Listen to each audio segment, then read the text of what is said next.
Welcome back to your neighborhood watch, Santa Clarita Valley, where twice a month we talk about Santa Clarita Valley law enforcement and outreach, brought to you by All American Bail Bonds. Special guest, Deputy Josh Dubin of the Santa Clarita Valley Sheriff Station's Crime Prevention Unit, in the studio with me today. With my own cup of coffee. Boyer and Jeremiah Bergman, who's straggling along, our graphic resident artist. What's going on, man? What's going on? Thanks for coming in. Thanks. Dubin, we got a lot to talk about today, don't we? Right? There's a lot going on. You've had a busy week. It has been super busy. Man. But first of all, if you're watching this on YouTube, Like 24-hour shifts and... yeah. Oof. You started the show by throwing your hands in the air. Yeah, do it. Why not? You are pumped. I am pumped. I'm wearing KHTS gear.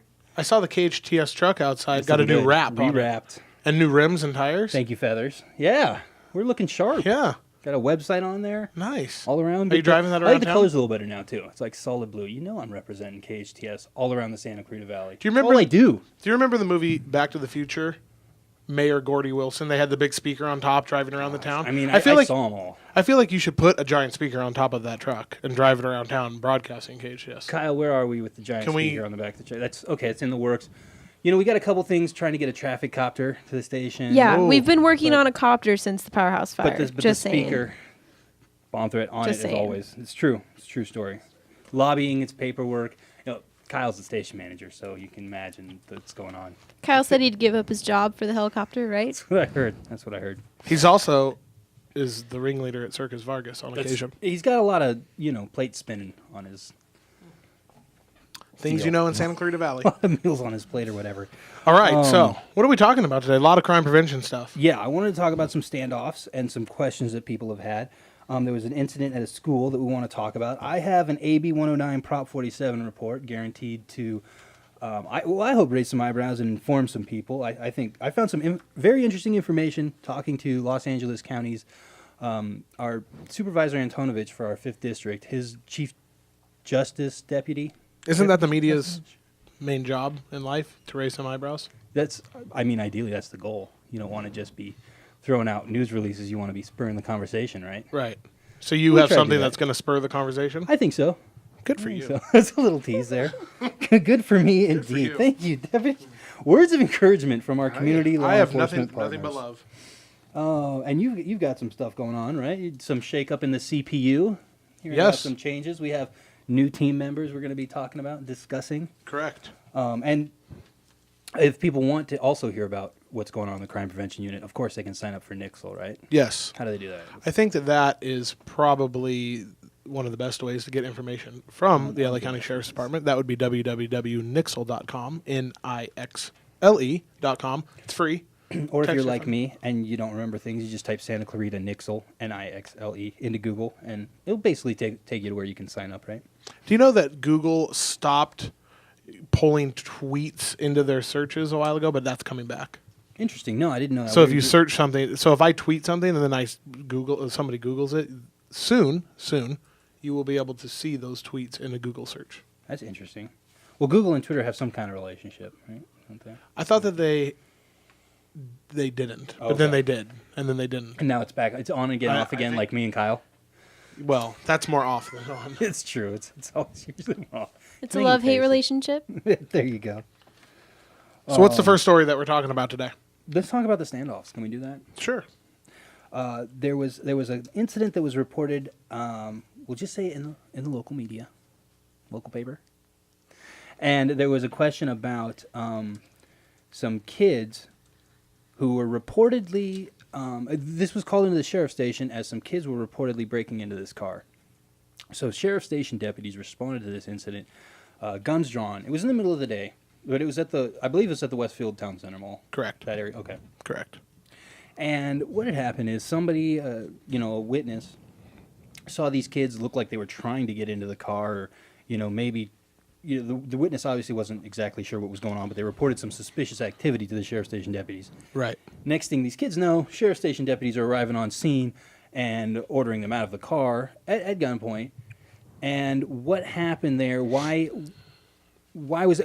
What resulted was in the story kind of just said, the watch commander was it ended up being a nothing incident, and then so the immediate reaction that I saw in the comments, because there was again 139 comments, which is much longer than the story ended up being, and the comments were all along the lines of what's going on, And then it was like, well, they have to do this because that's policy, and they were following procedure. So for our readers, just kind of, or not for our readers, for our listeners, kind of explain to them what's the policy and what's going on there. Why was that reaction called for? Right.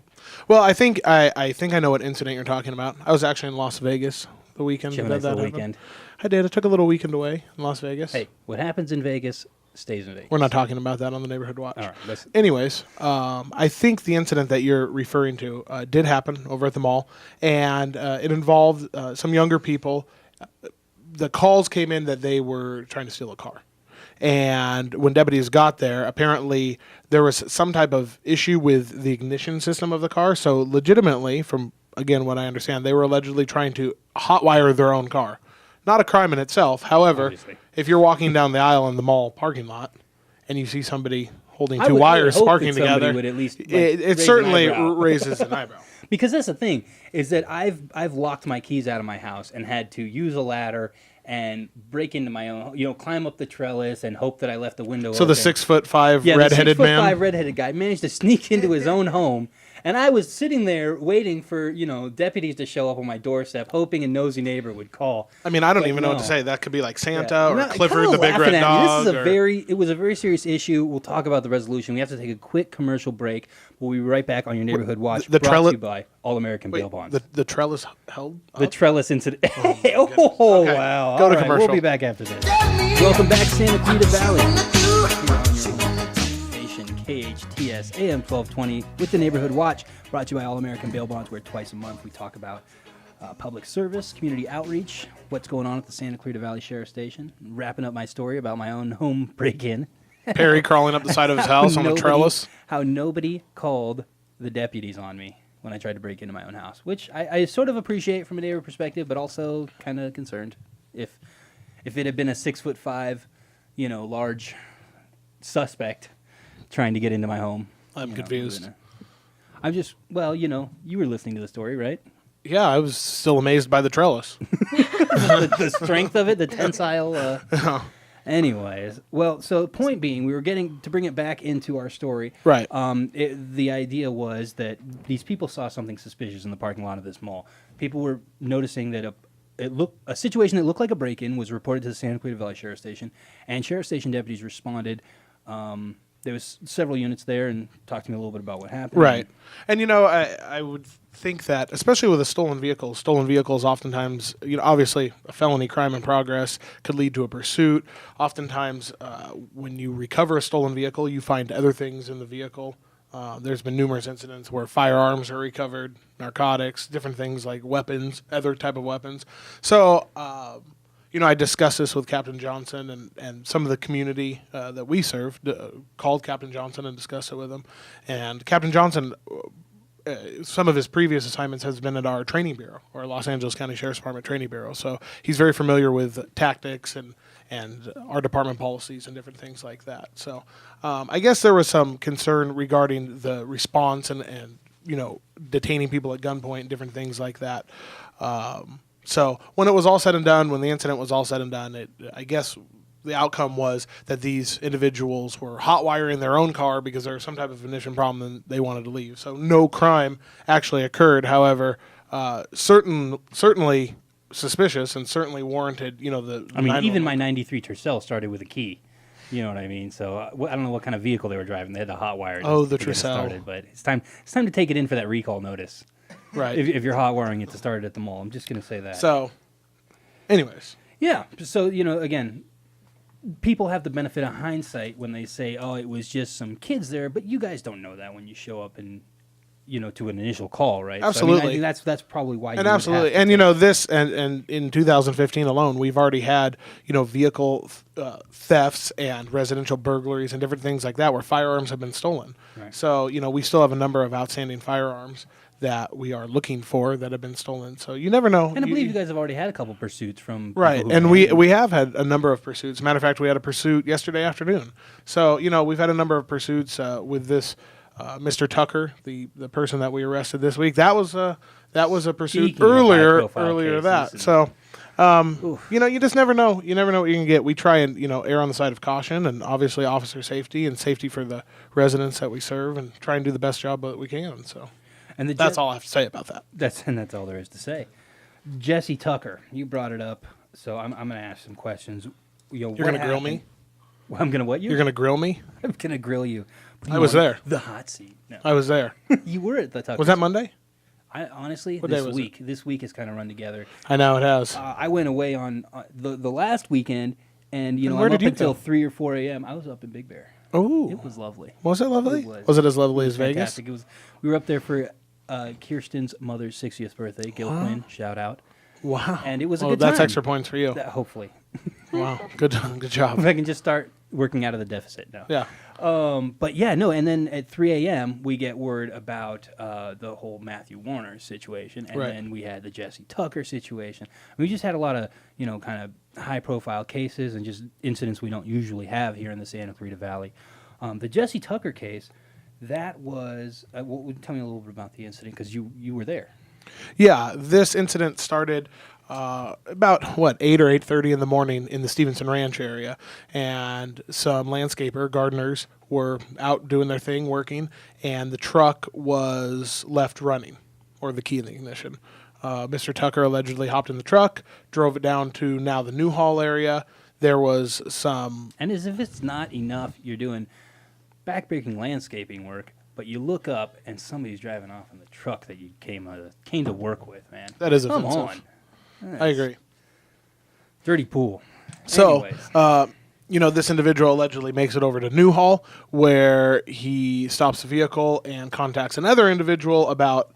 They're having a conversation about whatever they're having a conversation about, possibly about selling some of the stuff that's in the back, the weed whackers and whatnot in the back of the truck. Not the truck itself, ironically. No, not the truck itself. So the truck had some type of tracking device, because this was a company vehicle owned by the landscaping company. Had some type of device on it. Now deputies are in contact with the company. They're like, hey, you should probably check this area over here. We don't have an exact location, but it's somewhere over here. Deputies end up finding the vehicle and detaining or attempting to detain the person that he was talking to. That appeared to be the passenger in the vehicle, but it ended up not being the passenger in the vehicle. And then allegedly Mr. Tucker tried to run over the deputy, who was already out of his patrol car. Right. So deputy-involved shooting occurred then. The landscape truck. Nobody got hit. Nobody got hit. The truck got hit. The truck then crashed. Individual bailed out on foot. And then we had helicopters, K9. He must have been running because I know you guys were looking for him. Oh yeah, and that area right there. I was down in that street, and there's I don't know what you would call it, a trail that leads into like a gully with brush and tunnels and drainage tubes, and so there's a lot of different areas you can go. We had a pretty extensive search, and I was out there all day. I think you guys were out there. Yeah, we were out there for a couple. The helicopter. I just found this out. It's kind of interesting. $930 an hour. That was part of the search. Does that include the pilot? That includes the crew. There's a two-man crew, which obviously. There's a pilot and a spotter, and then that includes fuel cost and I would assume equipment maintenance. That's how they calculate it. The sheriff's department. I was saying $930 an hour. So and any time policy dictates any time there's like a search, obviously, but like a stolen car type of situation, you call out the copter because that's going to help you find it. So in addition to all that manpower, you have a lot of cost and just into trying to find this individual and preventing another possible crime allegation or anything like that. Right, of course. But I think it's important to realize also that it doesn't necessarily cost the city any more money. We will get to that. It's also important that we take a quick commercial break. So we'll be Speaking right of back. money, We'll be right back on your hometown station, AM 1220 KHTS, on your neighborhood watch, brought to you by All American Bail Bonds.